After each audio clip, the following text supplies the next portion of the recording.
How to put a link in your TikTok bio. Hello guys, this is Atticus and welcome back to another tutorial video. In today's video, I'll teach you guys how you can put a link in your TikTok bio. So without any further ado, let's dive right into it. So the first step that you might want to take is open up your TikTok. After you've opened up your TikTok, head over to your profile that is on the bottom right corner. After you're there, what you'll need to do is you'll need to head over to edit profile button that is right here. Now after you're there, you will get two options such as your bio and links.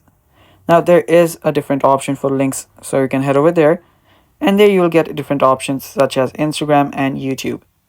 Now you can link your YouTube and your Instagram, so you can simply tap on either one of those, tap on continue and then choose your account. After you choose your account, tap on continue and you have just added your YouTube's link. Now if you want to add your link on your bio as well, head over to edit profile, head over to bio and then just copy and paste the link that you want to add. Tap on save and with that you have just added your link to your bio, and then that is how you do it. And that is all for today's video guys. Thanks for watching. Stay tuned for more and bye bye. Take care.